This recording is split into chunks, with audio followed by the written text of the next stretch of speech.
Guys, how's it going? And welcome to our review on the Gintrude Nano Quad. This is Gintrude N7. Anyways, got this thing courtesy of Eachbuyer. And it's review time. So, how does it come? Well, in a very plain box, which is why I left the box out of here. Don't need the box, just a plain white cardboard box. Anyway, so what you're going to get though is you're going to get your radio, your little Nano, charger cable, blades, and of course English instructions. And the instructions give you some basic info, so please read the instructions before you fly this thing. And you will need to charge it first too before you fly it. There is not much of a charge, it's just a storage charge. So make sure you charge it up fully before you fly. Now, range on this thing, according to the manual, is about 25 to 40 meters. The battery inside is actually what they call a fixed battery or integrated battery, because you can't swap it out and throw another battery in right away type of thing. So it is in there. It is changeable though. I mean, if it ever does puke on you, you can always get a spare battery and, you know, throw another one in there. It is a very tiny battery, so about 100 to 150 milliamps is good. The website says it does come with 100 milliamp. I did see another YouTube video, only one on this, and the guy said that it had 150. So I didn't bother taking the quad apart to find out for sure. So we're going to go with 100 milliamps. Charge time 25 to 35 minutes roughly, for about 6 minutes of flight time. And I've gotten an easy 6 minutes out of it, so I haven't had a problem that way. And yes, I've crashed it a few times too, and the crash guards on here are awesome. Now, out of the box, I just went ahead and just put her up in the air, and it was fairly well trimmed. I didn't have to do very much at all, which was good. You know, a couple clicks on the forward and back, a couple clicks on the left and right, that was it, boom, and she's trimmed out pretty solid with very minimal drift. So it's not going to stay rock solid, but you know, we're going to show you, hey look, check it out the quad, you know what I mean? You'll see that in the flight footage to see how stable this thing actually is. So it is very stable. It does have a 6-axis gyro in it. It does flip. And it can flip in your basic 4 directions. You know, you hit the flip button. We're going to go over the remote, but you hit the flip button and then just flip a direction and boom, it flips. And it doesn't need hardly any head space at all for flipping. And that's really awesome, because some quads will take up a lot of space to flip. And so I went a little flip happy last night in the living room here, and I had a blast with it. It was just cool. So anyways, let's go over the charger system. You do have to charge it first, and any other time you charge it, always make sure the power switch is turned off first before attempting to charge. Otherwise you probably will damage the quad, or it may not just charge, period. But don't take that chance. Make sure the power switch is off, plug in the cable, plug it into your USB port, whether it's your computer or a USB charger. I use my computer. It will illuminate while charging. When it's done charging, it shuts off. Okay, so then you know it's fully charged and you're ready to rock. Let the battery cool down for a couple minutes before you recharge. Okay, and because batteries, as they get exhausted, will have their temperatures brought up, so you don't want to charge a warm or a hot battery. So let it cool down for a few minutes before you put it back on the charger. Don't put it on right away. Alright, otherwise you will extremely shorten the battery life on this thing. It does have 4 coreless engines, and they run, I would say, reasonably quiet, you know, and they are very tiny engines, but it's also a very tiny little quad. Now, I had the same attitude when these Nanos first hit the market. I had the same attitude as a lot of people was, man, that remote, like, give me a break. That's so tiny. Because we're all used to big remotes, right? You know, a full-size, human-size remote, as we call them. And, you know, a lot of people, I've heard a lot of complaints about these tiny little remotes. And I'm like, okay, well, I haven't flown one yet, so I really can't say anything. But, okay, so it's a crabby point with some people. With me, this is not crabby. I like this tiny remote. It's comfy, you know. and there's some little anti-slip stuff on the buttons here. They're like little bumps in the plastic, right? And so they grip nice. I'm very impressed at how smooth the buttons are. The power switch is actually really good. The control sticks, very, very smooth, you know, and very sensitive too. And your throttle is very sensitive. Okay, so you don't want to take off in a hurry because this thing can just bullet up into the air. So, you know, basically fly it normally, okay, type of thing. But take it easy on the throttle because it is a very sensitive throttle stick. And you're going to have to go small movements because not only do you have throttle, because this is 4-channel, you also have your pirouette, which is this way, okay? And on the right stick, left and right this way, is going to be your banking maneuver, and then forward and backward, okay? Now, your trims, you have left and right, which is this way only, and you have only forward and backward trim. There is no pirouetting trim, which I found was actually a little disappointing because the capability of sticking the technology is here. They could have done it, you know, because the cutout is right here on the radio. So they could have added in 2 little small micro buttons. Hey, they had the room here for the flipper button and the speed button, so they could have done it there. So, but I don't look at that as a huge deal.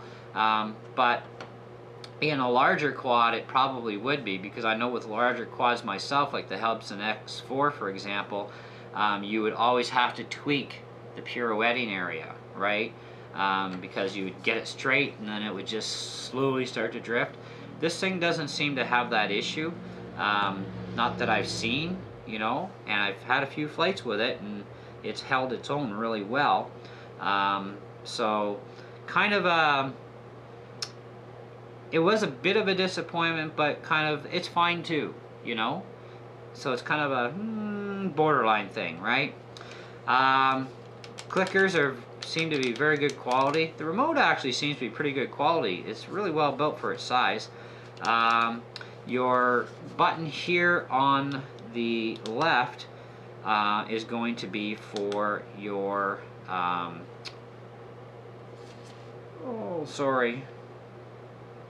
you're flipping.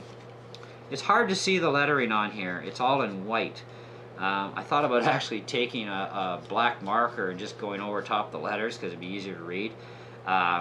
So your left button here is going to be for flipping. Your right button is going to be your speed control. So you've got a beginner mode and you've got an expert mode. And so beginner mode, basically it flies slower. Expert, it flies much quicker, and we're going to show you all those modes in the flight footage. But still, very good quality clickers, very nice, and you know they're a little stiff to push down, but you want that. Same as here, they're on the stiff side a bit, but that's good. When you hold the remote, I find it the most comfortable to actually hold it basically like this, right? And then you've got your 2 thumbs here, and you've got lots of good control. You know, I know some guys like to fly like this. That's kind of weird to me, but with your thumbs and these little bumps on here keep traction, so your thumbs are not going to slip off too easy. You know, they stay there, you know, so that's really good. Now for setting this thing up, you turn on the quad first. The lights will flash. It does have a headlight on it, and the lights do stay solid when everything's bound. Then you turn on your radio with the throttle down. It'll beep, boom, that goes solid, you're bound. Okay, no problem. And you've got green for front, blue for rear, and then you got your headlights. So it's pretty easy to get your orientation right, especially night flying. Now I haven't flown this outside. It's winter time here. I didn't want to take a chance at ditching this thing into the snow, and I'm not going to. So you're only going to see indoor flight footage for now. If by some miracle that our snow just all of a sudden melts to nothing, well, then I'll go run outside and do an outdoor video. Otherwise, you'll have to wait for the springtime for that one. So meantime, in the winter, I'm going to have a lot of fun with this thing indoors, because this thing, for the size, is so tiny that flying in my living room is like nothing. It's like a whole huge world to this thing. because it is very small. There it is on the palm of my hand. So it is very small, okay? And equally as much, so is the radio, fits in the palm of your hand, you know? So, yeah, it's still on.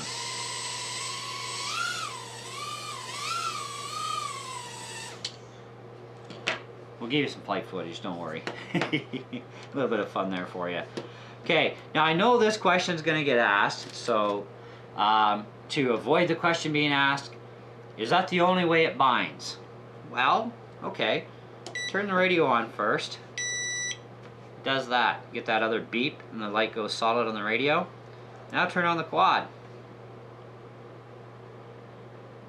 Absolutely not. Not that way. So let's try this with timing. Finger on the power switch, turn this on, turn that on quick.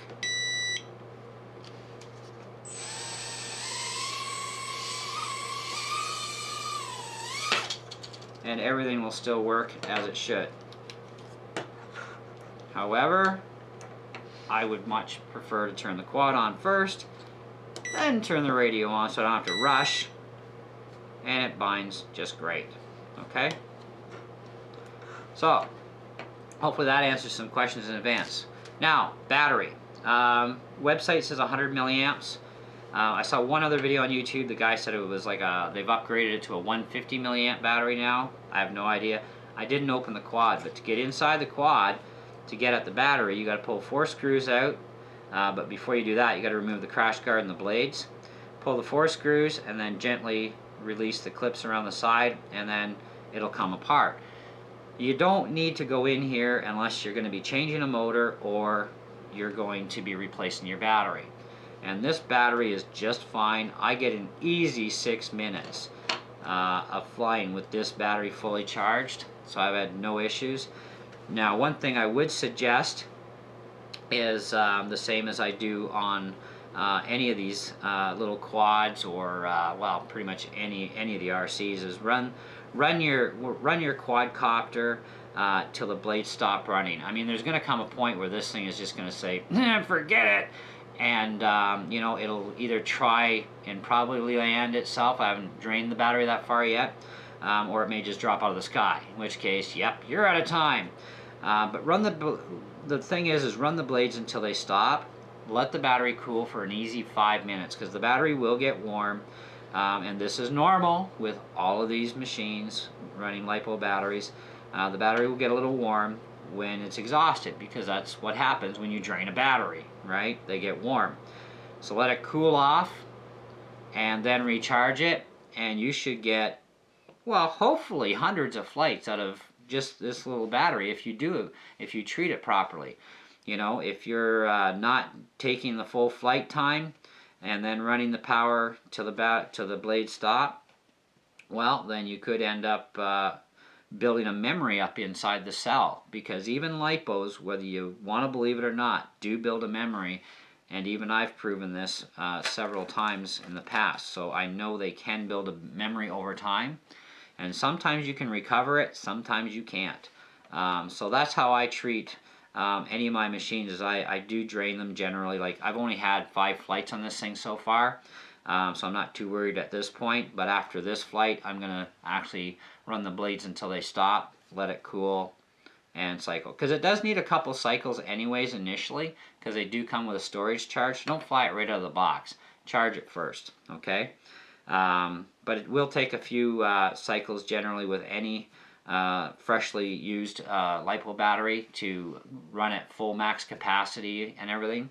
So if you find your flight times are a little bit on the low side, do that. But I mean, I've gotten 6 minutes out of this one, okay, and that's just this one. You may get 5 minutes or 5.5 minutes, but you should get at least a good easy 5 minutes for sure.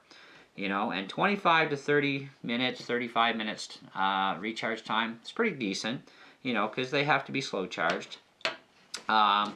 It does not come with batteries for the radio, but it's pretty easy to get the back hatch here. You just pull down a little tab and throw in 2 AAA batteries. So let's talk about good points and bad points. Well, the good points is this is one awesome little quad. I am extremely impressed with it myself. Like I said, I like the remote with the size it is. It's actually quite nice and comfy to me. The disappointments come this way. Well, we all know it's not perfect, right? So we automatically lose points for not being perfect because nothing can be. They do have the cutout here. They could have put a pirouetting trim control. So that's definitely, to me, it's a little bit of a downside. But it does seem to hold its own, you know, so you kind of can and you can't, right? Pick on it that way. But I still think you kind of can a little bit because pretty much every quad I've ever had has had all the trim capabilities, you know, and as a motor starts to wear, or maybe your blades are starting to wear, it will probably put this thing off a little bit, you know, so it's not going to stay perfectly straight anymore. So, you know, you replace your blades, obviously, and I always replace blades in sets, unless I'm running really low on blades, then I'll just replace the bum blades, you know, and then leave the others, you know. With the way the cage is, I've actually ran this up into the ceiling a couple of times. Now I do have a tile ceiling, so I would say for a tile ceiling like mine, or a drywall type ceiling, if you do happen to, you know, get it straight up on there somehow because you got too jumpy on the throttle like I did at first, because it was a new experience. It is a sensitive throttle, right? Even pushed down like this, the blades are still protected, okay? And they do have the little ball tops on them. So even if you bump into the ceiling, it's still going to spring back, you know, because it's not going to be massive force, you know. So it's going to spring back pretty good. The crashes I have had, you know, it's taken the crashes and no harm done whatsoever. So it is a pretty good little cage on it, so pretty happy with that. I'm not fussy either way on the fact that the battery is not where you can just swap and go and keep playing. I'm okay with this, so it doesn't bother me at all. The frame is actually looks to be a pretty strong, durable frame on this thing, so that's actually really good. But overall, I mean, there's really not much to pick on. The flipping works great. You know, push the button, it'll go beep, beep, and then you just go click or click or click or click. But you have to push the button for each flip. Okay, so you push the button, and then boom, flip, push the button, boom, flip. So it actually disengages, which is nice. Fast and slow speed, it flies pretty good. Either way, beginner or advanced flying. And it's pretty fast for the advanced. You know, I mean, it's not 80 miles an hour, but you know what? It's pretty fast even for its size. And like I said, you're going to see all this in the flight video. But I say overall, great little product. Top score on this one's an easy 4 out of 5. And it definitely has earned it and deserves it. And I mean, for under 20 bucks, even Canadian, this is a great purchase, you know. This would be something if you want a nano quad, you want to get an experience even as a beginner with little quads. This would be actually your cheapest investment, would be start with a nano quad even, because I mean it is 4 channels, so it is something different for beginners to get used to, because you have banking here. Because on a 3 channel, this is pirouetting and then forward and backward, and then you got throttle and that's it, right? So when you get into a 4 channel type of thing, you know, if you're kind of concerned, you know, about spending, you know, $70, $80, $100 or more on a 4 channel quad, if you want to jump right into quads, you know, because not everybody likes helicopters.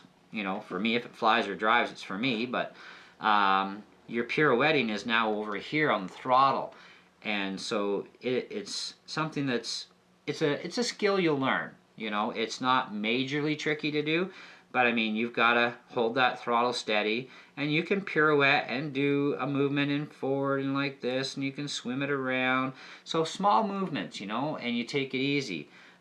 You know, and all your flight instructions are here. They give you some good little details here in the manual for some basic flying and how to accomplish that. You know, operational instructions, and it's very clear. The print is a little small on the manual, but I mean, even I can still read it, so it's okay. Otherwise, yeah, great little machine. Very pleased with it. I'm sure you will be too. And you know what? Don't judge a book by its cover. A lot of people have judged this remote as being too small. And I had the same attitude with just looking at them before. But you know what? You get it in your hand there, and just holding it like this, it's actually comfortable. And you know, I don't have small hands either, but I don't have huge mitts. But still, I mean, to me, this is actually quite comfy. I like this. It's pretty good. So, anyways, without further ado, let's move on to some indoor flying with this thing, show you how it does, and then we can go from there, right? So, be right back.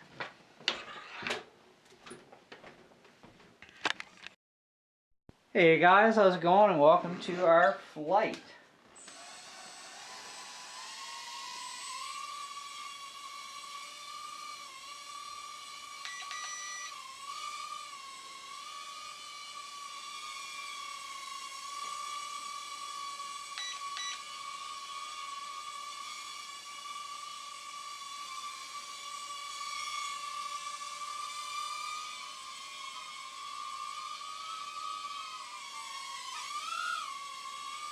I'm just in the beginner mode, so I'll do like a pull forward type of deal. Pull backward. So it's not Speedy Gonzales, but it is pretty quick. So I'll switch over to the fast mode. Oh, that's flip. Oh, maybe not. Nope, that's fast. So you can see it can get up and motor. It's pretty agile and fast in the fast mode. So flipping.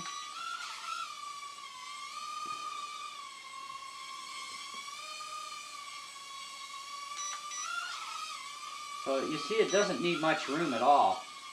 You can go flip happy. Oh, except when you do that. Whoop.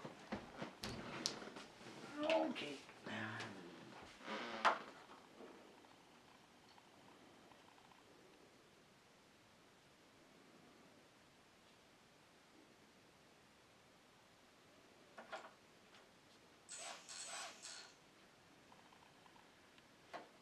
Okay, something's hitting somewhere. That was a pretty hard hit.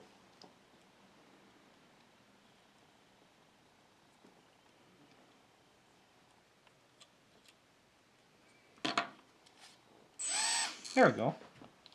We're good to go.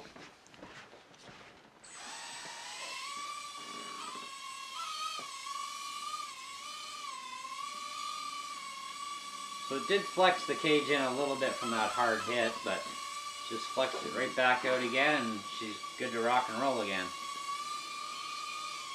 That was nasty.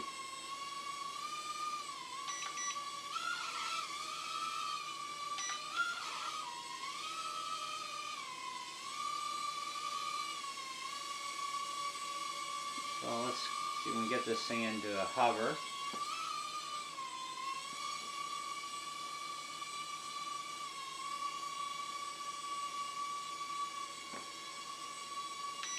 I actually gotta trim the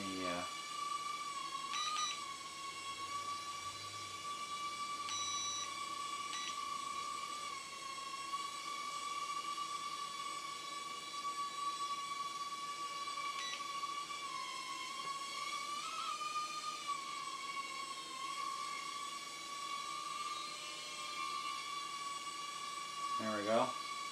So that's no hands.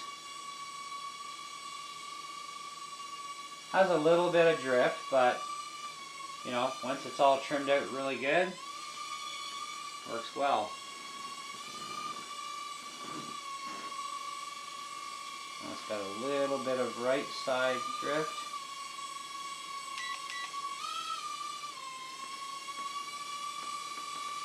And a little back drift, so we're going to go a little forward.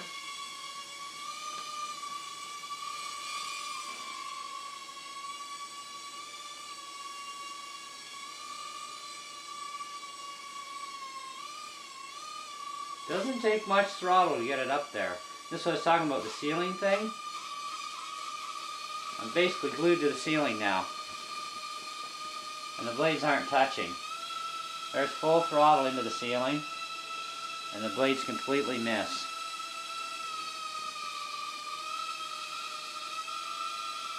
You also can't move when you're pegged that hard to the ceiling.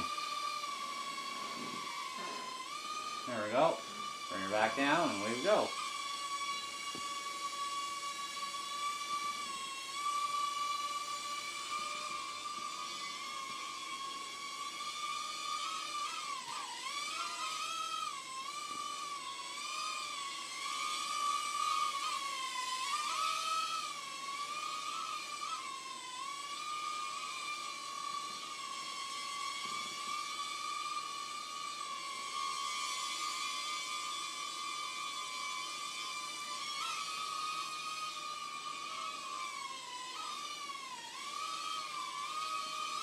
Once you get the hang of how these controls work, it flies really nice, and you can do these little funnels and stuff.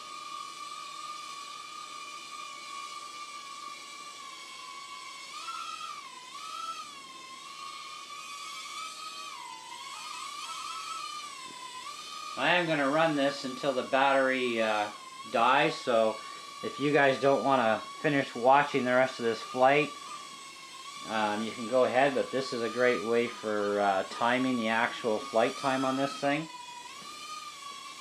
So you can see exactly how much flight time we're getting with this battery. And when you flip, you do use a little more juice too.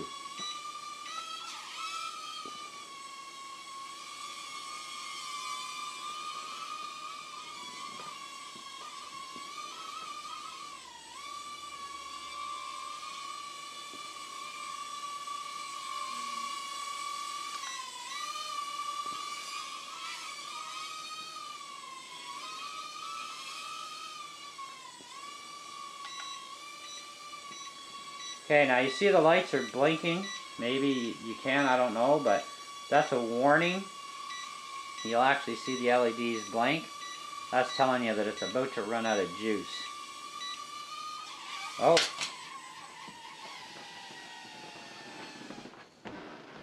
And that's it. So I got one flip out of the deal. And, but the lights have started to blink. And that's the end of the battery. No more. Now, one little trick we all like to try. Get a little extra.